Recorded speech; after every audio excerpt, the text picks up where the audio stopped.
I'm pussy. Fuck it, I do it myself. I try to tell him, fuck it, I'll do it myself. Damn, I cussed already. I start the show and I just cut. I mean, dude, I come out swinging. What in the hell's going on with me? God bless me. Please, you better yet forgive me. Welcome back. Welcome back to Marantz Rantz. Plenty of good information, a little bit of motivation, whole lot of truth, no financial advice. The young man in the chat says, who's this out here spitting facts? You know, this song by Russ, you know, if you listen to Russ, R-U-S-S, you know, the thing about Russ had this campaign going on YouTube for a while where Russ was coming up with a new song every week, basically showing you that he's dedicated to the craft and he's actually in the lab cutting up all the beats, all the lyrics, everything he does. You know, he's got bars for days. Russ is extremely talented and he's finally punched through. He's an independent rapper and he made it all the way through and he's millions and millions of views and he does sold out concerts. And Russ did it himself. He didn't sign a deal. He walked through it. So before he had 100 views, all that, and then he hit the algorithm and he ran with it. So Russ has a catalog the size of, I don't know, Sears. And now people get to go back and hear all the songs and say, man, that's how this guy did it? That's amazing. Look at his journey. Look at how far he's come. I feel like the Russ of the financial game. I do.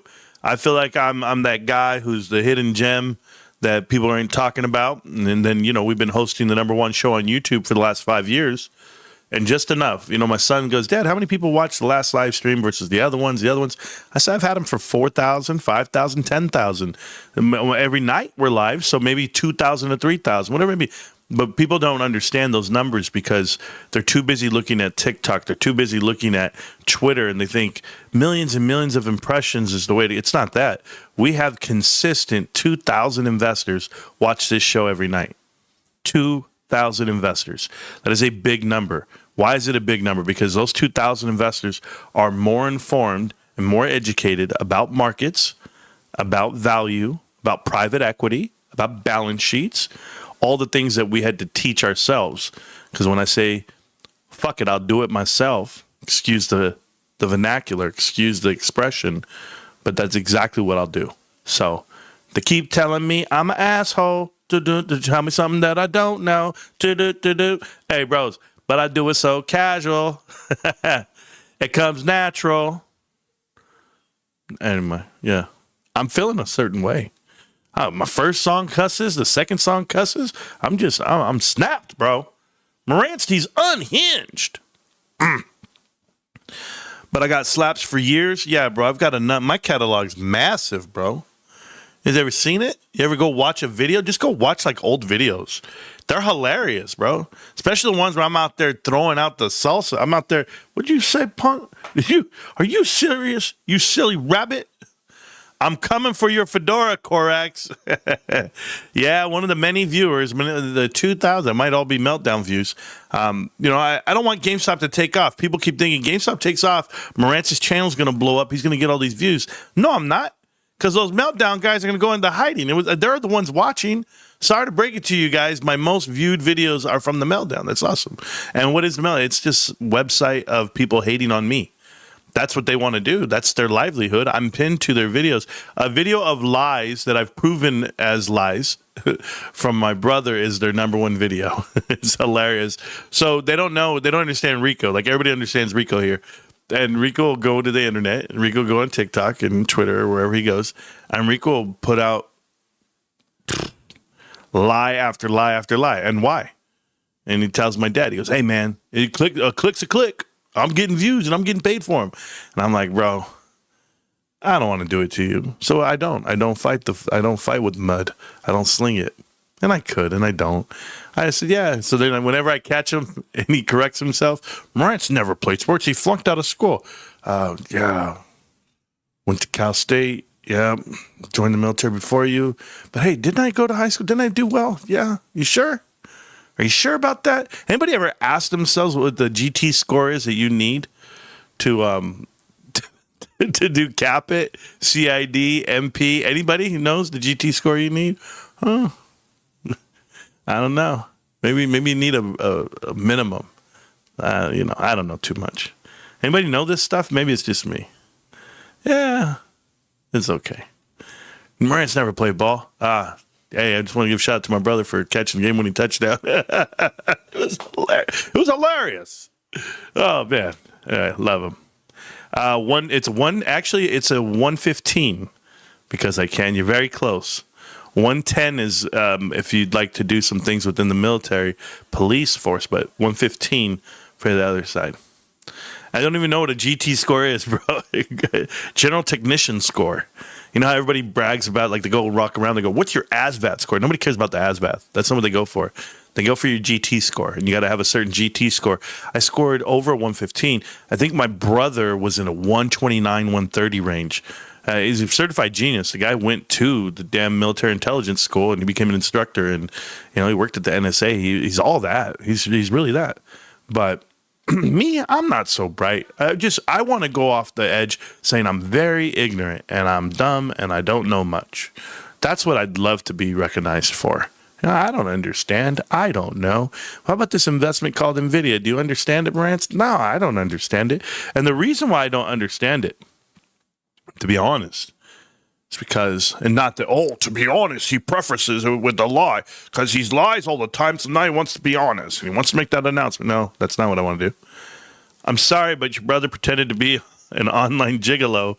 He lost all credibility after I saw the videos of him dancing half naked. People don't remember those, Kyoto. They don't even remember he and I having interviews. And we did a whole interview, like multiple interviews here on the show.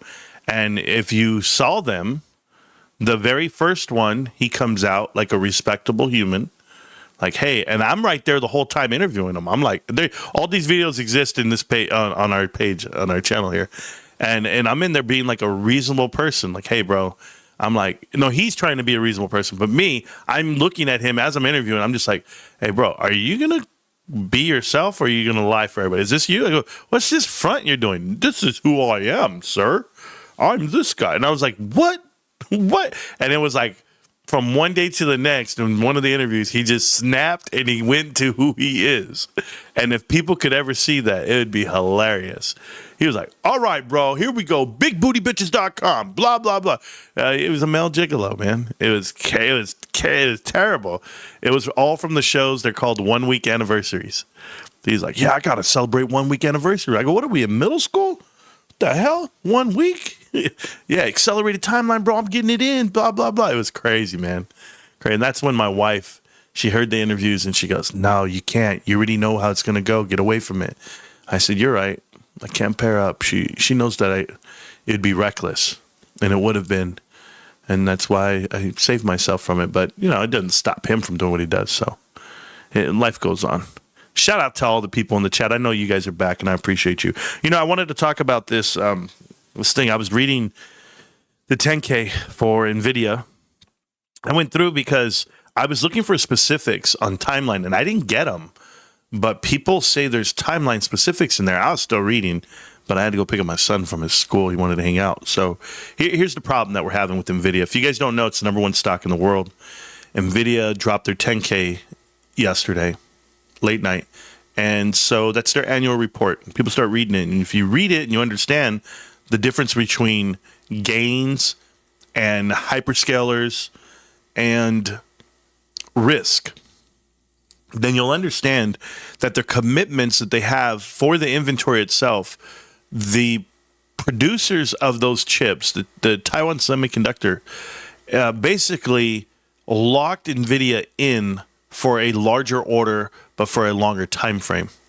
And by doing it that way, they're guaranteed for the uptick in AI, their own uptick. But NVIDIA's not. And what I mean by that, guys, is that if NVIDIA commits themselves, which it's being reported that they committed themselves to $95 billion worth of chips, that they in turn around and sell for an increase. But the previous commitments to inventory was like 16 billion. Now it's 95 billion with a longer runway. So the commitments for 5 years, up to 9 years, we have a problem. We have a huge problem because if any time from the starting point to the end point of that contract, if at any time there's a downturn in the economy or if cap expenditures wane and everybody hits the wall, then what happens? You can't fulfill those contracts and your projected totals won't meet. And if they ever falter, if they ever get flat from one quarter to the next, it's over. People, this bubble is riding for as long as they show increases, gains, and profit. Let you have a flat session, right? This is just a down round. You don't get a down round. Not on this economy, not on this bubble, because everyone's losing. And that will be the moment that the water hits the muddy rock. And that's it. And you get to burn it all away, and you get to see what valuation doesn't come through. And unfortunately, it's going to happen. And when I say it's going to happen, I'm going to put it to you this way. No company that is the most leveraged, strongest, most valuable company in the world should be leveraged off their inventory. I'm saying this from a standpoint of Costco. Guys, if you guys don't know, a lot of you do. I was on the inner workings with Costco for a very long time in the whole Los Angeles area on multiple facets. And whether it be with inventory control and or membership and marketing, everything you can think of when it comes to Costco, you end up touching if you've been there long enough and you get into the senior roles, which I was definitely in. So when I'm telling you leverage, you learn this game about leverage, whether it be spoils allowance and or just overall pricing. Like you get a different price, right? But you as the company get to leverage. You get to use your leverage to your favor. It's not the other way around. It's not supposed to be the tail wagging the dog. And in this case, for Nvidia to be the powerhouse of the world when it comes to AI, Taiwan Semiconductors gets to dictate how you operate.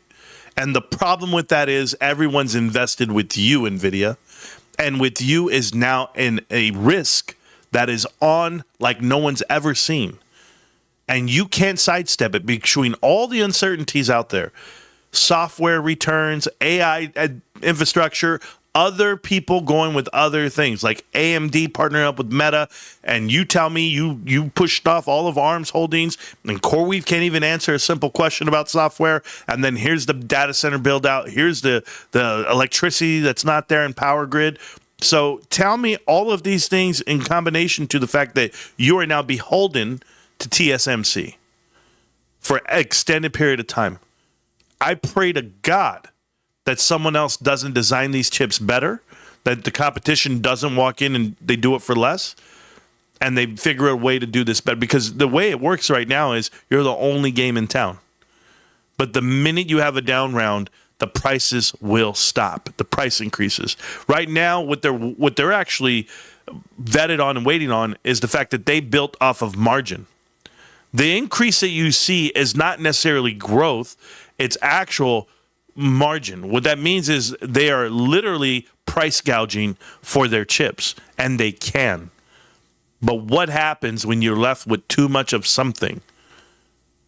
You have to write it off yourself. Yeah, I get it. Google, Meta, Amazon, all of them, Microsoft, no one's writing off compute as a loss. Like there's a depreciation on the compute that they buy. No one's writing it off. They're giving all themselves longevity of 5 to 6 years on chips, which is bullshit, considering technology has increased tenfold from 2022 to now. Look at AI and how it performs. So you can't tell me you bought chips in 2022, 2023, 2024, and they're worth the same when those chips are obsolete and outdated. We're at the new stage. The greatest thing I ever told you guys was the TV analogy. Some of you really understood where that came from, but I only know it from a buying standpoint because I was in charge of majors, in charge of sales at a Costco that was ordering TVs. And I was looking at the SKUs and I was coming through and I said, wait a minute, we got all these 4K TVs and we got to go ahead and discount them and ship them out because we've got the new SKU coming out in 6 months. And the new ones in 6 months, not only are they 4K, but they also come with a search hub. Now we have this search hub within them. Oh, good. Guess what? They can connect to the internet. They do that. Boom. Now they have built-in Roku. Awesome. Now they have QLED. Now they have, and it's every 6 months something new. And you don't get to make your profit off of the product. You got to mark it down and ship it out. You take your losses. Or you negotiate at the table and say, you know what? I will order such and such TVs, and you're agreeing that you'll have a manufacturer markdown when the new ones get released. You're going to take that loss, not me, because you keep pumping out product. That's when you have leverage as a salesperson and or as the store themselves, right? No. So what should Nvidia be doing? Nvidia should go over there to Taiwan Semiconductors and go, you know what? We're not going to pay the increase. We're not going to commit to this. Sell your chips to somebody else. We're the only game in town. We're the ones designing the best. We have the best designer. We have the best. They didn't do that. You know why they didn't do that? Because they don't have the leverage. Because they're not the only place in town. Because they've been lying to themselves and lying to you and everyone else in finance. There's a real struggle here. You would see Nvidia leverage themselves. It's unbelievable. I was there. We were doing a battle with Diet Coke. It was Diet Coke and it was Pepsi, Diet Pepsi. And Diet Pepsi didn't want to agree to the price, and we said we're not going to sell them. Then the Mexican beer came in, and Mexican beer said, you know what, we're not going to lower price. So we had no Modelo, no Corona, right? We had nothing, no Mexican beers. And I'm like looking at my whole buying team, and I'm calling them up. I'm like, hey, can we get some more?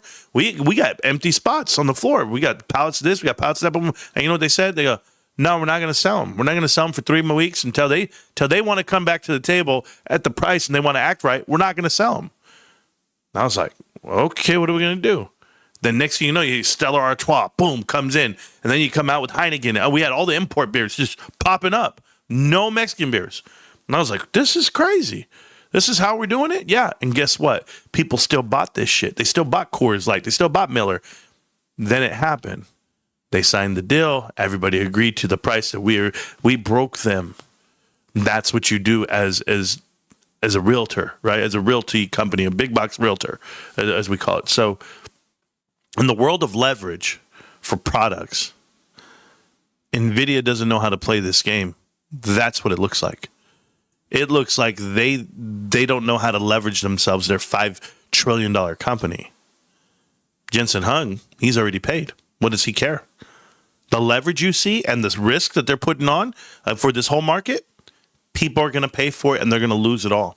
They're going to lose it all, guys. I'm telling you now, when the whole world is betting money on Nvidia, and I put out this stat today. I don't know if you guys saw it. There was a stat, and it was kind of crazy. It said GameStop is the most searched stock in 6 different states in America. And Coca-Cola is the most searched stock in 6 other states, right? So they were saying which stock is the most searched in each state, basically. That's what it came out to. And GameStop won 6 of them. I'm pretty sure GameStop's in the top 5 in all of them. But doesn't that blow your mind? That GameStop won all these states? And then when you go look at Nvidia, the most profitable company, the number 1 in the stock world, the number 1 in the market, they were number 1 in 1 state. Huh. You're number 1 in 1 state, and GameStop won 6 different states. You know what that tells me? That tells me that people are looking at the number 1 company in the world, and they're really not looking at it. They're just taking, their word for it. They're just looking at charts, and they're being told what to think in a way of that. That's how they consume. That's what that's telling me. Very telling, actually. How in the hell does GameStop even win a state? How does it even come up? I mean, you tell me. Unless somebody else is searching for it. So, let me go ahead and read this really quick because somebody's saying some stuff in the chat and I don't mind talking to about it. I had talked about World of Warcraft last show, and I didn't finish off my thought. Like, I watched the episode again as my day goes on to see where I go off on this, and I went off somewhere. Well, I meant to tell you guys on World of Warcraft, I play on a server. I play on a PvP server, which means you can kill each other. That's awesome. And I'm level like 68. I'm 4 bars away from 69, which is cool, with the level cap of 70. I'm in TBC server. And it doesn't matter. So here's the best part. I'm a hunter, and my pet is named GameStop, and my character's name is Marantz Rantz. My hunter has a pet named GameStop, and GameStop's a beast, right? He's out there killing shit for me and everything. And I was just standing around doing some leveling, and a guy messaged me in the chat. And he messaged me and he said, GameStop, can't stop, won't stop, GameStop. That's what he said to me. And I was like, hell yeah, dude. Then he texts me back and he goes, diamond hands, bro. Diamond hands. I was like, hell yeah. Then he said, all of my shares are in computer share. And then I put him on block. Had to block him, bro. I didn't even want to talk to him. Oh, no. That was good enough for me, bro. Landon here. I saw you yesterday, Landon. Picked up another 320 shares yesterday and 214 today. Over 5,000 now. 400x my position since the sneeze. Well, you know, it was 5 years ago today that I bought my first $1,000 worth of shares. 5 years ago today, I had bought $1,000 that day. Bought them on Robinhood. It's been an awesome run since then. But shout out to you. 51, that's what's up. So where you been? Because I've never seen you before. I saw him yesterday. I'm pretty sure. Was it yesterday, Landon, that I saw you? I only know because I recognize the last name, Dingle. Just logged into YouTube and was a lurker. Yeah, there's an entire subreddit full of lurkers. Yep. Coors Light is effing close to water. It's absolutely gross. I ever tell you my beer story, bro? My first time I had beer? We were 15 years old. 15 years old, dude. And we're at a friend's house. God rest his soul, Justin Brown. He's not around anymore. Justin says, hey, we're having a party at the house if you want to come over. And at the time, we thought Justin was rich because his house was a 2-story house with a staircase. And, most 2-story houses have staircases. And anyway, he had a computer and it had America Online. So you can go on the internet and type into chat channels. And then he had a Nintendo 64. He had GoldenEye. So we played GoldenEye. We played that and Wave Runner all night. And he's like, we're having a party, man. Let's go. Come on over. And I was like, okay. So me and Rika were brand new at the school and everything. We got recruited to play football for the school. And we go. And it was like 7 dudes. 7 guys. Pizza and beer. And the beer, his dad, who I'm still friends with today, his dad bought us beer. Said, no one's driving. No one's leaving. If you guys are going to drink these beers, drink them here, boys. We're like, okay. And Rico pops it open. I pop it open. It's a Bud Light, a Budweiser, worst beer ever. I took a sip and I put it down and I go, how can people eat pizza and beer? It's gross. Ugh. Rico drank the beer. Rico drank the beer. And then he jumped in the pool with his socks on. Oh, you're swimming with your socks on. He goes, bro, I'm floating. We were 15 years old. God, man. I must feel like a prisoner to my kids. I don't let my kids do any of this stuff. But that's how it was. Tip to the hat. The mist, the full flag. I think we need to see some more star stripes in the background for vigilance and justice. Yeah. I moved the camera closer to me. I just haven't been... yeah, I know you've been here the whole time, Lenny. You're fine. I've been doing some other things. I still have the sign above me. It says on air. I still have that. I still have the GameStop bags. I just moved it closer. Had a lot to do with the microphone, but I'm better now. Marantz, how do you feel about warrants? Are you buying as many as you can get right now, or are you just focused on GameStop? Jay Honey, thank you for asking me. Johnny. Jay Honey. Johnny. Johnny, how do I feel about warrants? Well, one, warrants were given to me, so I got rid of them right away because it's just not where I play. I don't worry about them. I have this thing about simplicity where I don't like to have to keep focused on like 10 different things. I have so much going on in my world, in my life, that it's very hard on investing. I remember when I used to have a portfolio with multiple positions, it wasn't something that I enjoyed. It was juggle each day, and I didn't know how to invest the way I do now, so it's totally different. But some people want to buy the warrants, and they want to get this run that's coming this month and the run that's coming the next 6 months. So that's going to be fun. It's going to be fun to watch for everyone that went in. Whether you exercise your warrants or just get the value for them, take that cash and go buy shares. That's another discussion you can have. Some people will sell enough warrants to pay for said warrants that they want to exercise. Well, that's more than reasonable. A lot of people do that.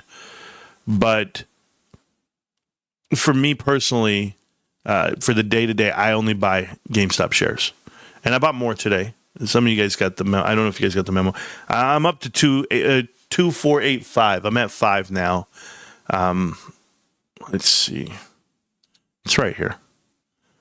So there's the position right here. 2485.135. Not bad. Closed out. No worries. That happens. I won't be going back into it, so it's fine. I have so many authenticators on my damn account that every time I have to log back into it, it's a hassle. I got to go through my phone. I got to go through some email code, and I have a lot of shit going on. But anyway, that's what's going on. But other than that, I know people are going in on the warrants. It's just not for me. But to each his own. As someone who's born and raised in Denver and lives 20 minutes down the road from the Coors factory, I can tell you anytime anyone from here pees up in the mountains, we all think straight up Coors, you go. Straight to Coors you go. Oh, okay, so it tastes like piss. We all call it Rocky Mountain piss water. Well, yeah, I mean, what do you drink? Like Keystone, Cold Stone? Keystone? Is that what it like? Keystone Light? I'm pretty sure it's what you're drinking, Stacks. Something like that, right? What is that? Ice one? Got a few also? Good job. I know a lot of you guys do. So tonight, just so that we do a crash course of what I wanted to talk about tonight, it was literally about Nvidia's 10K coming out, and multiple people out there know exactly what's happening. They see it. So the price took a hit today. When I made a comment in the chat today, and shout out to Rob who watches the show, who's a complete idiot for saying what he said in the chat. He didn't understand. By the way, he got kicked from the Discord. He can come back. He didn't get banned. He just got kicked. It's just a way of how you react to things.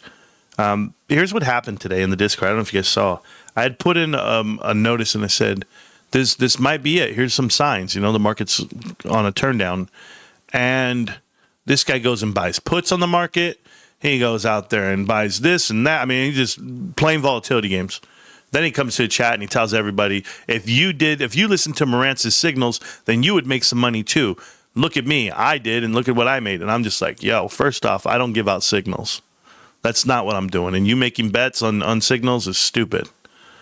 But everyone trying to race to get somewhere, it's absolutely ridiculous. I can't stand it.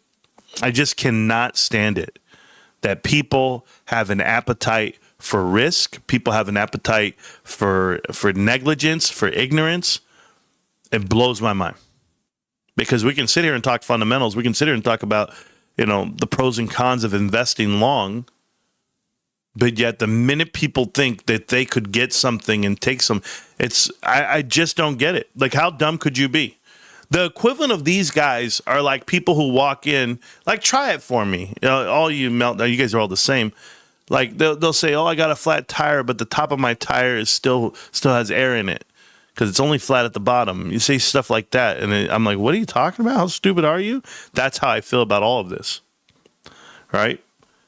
Like, as a man, guys who come in and say, they'll be like, yeah, man, I'm having a baby, but I don't know who the mom is. What? What are you talking about right now, Marantz? Don't worry. These are all funny things to me. I'm pretty funny to myself. Some of you guys. I'm just showing you how ignorant people are. How out of bounds, left field they are. Right? My tire's on upside down. Yeah, okay. No, really. I have to read the words on the tire and they're upside down. No. No such thing. Right? That's just the way I look at the market and the way I see people. Get your ass on Ricky Lake at this point. Yeah. I just love buying a share a day. It's easy, keeps me involved, and allows me to splash the pot when the time is right. Yeah. Absolutely. Sounds great. You know, I want to thank you guys again for supporting the show, supporting me. We have a crazy week going on. My mom's birthday's on Saturday. My father-in-law came into town from Tennessee again. He's in town, and my wife's like, "Hey, we got to see my dad. He's in town." I go, "Yeah, we do. We got to go see him. Where's he going to be?" "Oh, he's going to be up, an hour away." It's like an hour away. "We're going to go to this barbecue on Saturday." And I was like, "Cool. Go to barbecue on Saturday." Amongst going to the birthday party. And then, of course, racing home and going out. So I know how my whole day is going to go, because then it's going to be Friday. We go out the night before, and then we got to wake up, and we got to, my whole weekend's gone. I got to, all this crazy shit. So as much time as I think I have, I don't have any. I'm not going to have wild time. I'm not going to have YouTube time. This is my weekends, guys. It's crazy. It's hectic. Well, you know what? Then she calls me, and she says, "Hey, baby, I decided to move the barbecue to our house instead of, an hour away." And I said, "Huh?" She said, "Yeah, I'm inviting everyone here." How the hell does that help me? No. I don't say no. I said, "Yeah, absolutely. Sounds great." Now it got even worse. Now I got to come cut the grass, wash off the patio, get chairs and tables ready, get a jumper. I don't know. Have all these kids over, have the whole family over, get the house ready, get myself ready, find time for it. It just got even worse. Huh. So my whole point was, if you don't see me on YouTube for the next 2 days, 3 days, this is what's happening to me. I'm being held hostage. But I do have my Charlie Kirk shirt on. Show support to Charlie, not to his wife or TPUSA. I have a whole different way of feeling about that. But we already knew how the finances looked, and we knew how bad it was. A lot of us did, if you saw it. If you saw me, I said, "Hey, so-and-so's not getting paid. How is he making money? How is he director?" "Oh, he's a private contractor, and he pays himself." And it's just like, what the hell? I left it all alone. So anyway, here's my point. Until GameStop has some breaking news this month, you might only see me for 30 to 40 to 50, somewhere like that. That's how I feel. The stock's still doing what it does. Going sideways, buy as much as you can. I bought it at 24 today. I'm okay. I averaged up. But I'm supposed to average up, and I'm supposed to be in share accumulation stage, because the stock is doing exactly what we say it would do. These lines have not changed. These lines are still the same. We have a trend line here, and we're using it, and we're there. This trend line from the top is being pushed down. Do you see it? Or do I have to draw it every time? It's literally here. It's a trend line going through, stemming from way up here. Be way up here. It could be down here. It could be all these trend lines where you run through, but you still see it. It's still here. There's a trend. And as you break out of this, we start testing up here. Now, when's the breakout happen? Right now? It's going to happen these weeks coming up. This is a weekly chart, guys. This is where we're at. When we go to the monthly, it looks even better. This monthly chart looks like it's going to do exactly what we want it to do, which is walk up this line here. And it hit the side, and it starts walking. And if we can walk it into this next atmosphere, well, this is our launching point right here. Your launching point might be 2027. And if it is 2027, Lord help you all, because it's going to be something magnificent to come out of this zone and to get in here and to be trading at 500 to 1300, all those ranges. Look at the candle. Look how big it is. It's literally 1, 2, 3, 4, 5, 6, 7, 8-ish. We'll get out of here. We'll go 1, 2, 3, 4, 5, 6, 7, 8-ish. $8.59 to $1,400 a share. Yeah, I know. They don't believe it can happen. Imagine the announcements from then until now. From now until then. I'll see you. I'm going to be here. I'm going to be grabbing shares all in this area, but you're going to wish you were here. All of you are going to wish you were here. I'm still here. And I'm still GameStop. And only GameStop. I was 15, had 4 pints of Foster's, threw up everywhere. Marantz Honey-Do List episode this weekend. Oh man, I could do whole videos of like me working and talking. I could do that. Yeah, something happened over COVID. Just people aren't the same. That's cool. So yeah, I have a microphone and I have my receiver, so I could wear the microphone while I'm doing shit and talk to you guys. That who knows? I might be able to do that, or maybe CCP and Dana might go live and carry the torch. While I'm out here trying to live this life. Moez Kassam, Roaring Titties. He was supposed to be indicted. He's a Canadian hedge fund bro that was shorting GameStop, and they were doing everything illegal, spreading FUD via Muddy Waters, Hindenburg Research, and other, these publications they use to do these hit pieces. So I'll work on that, Roaring Titties. I'll work on that. I'll find out what I can about Moez Kassam, because I might be the only guy who even brings him up and talks about him, because nobody else does. But I'm happy you guys are still around and you guys are hanging out with me. So I say that with love, and I bid you adieu. I got to get going. Life is tough around here. Plus, I still have my work shoes on, and I'm going to take them off and relax. But it is GameStop. Can't stop, won't stop, GameStop. I'm going to see you guys around. Peace.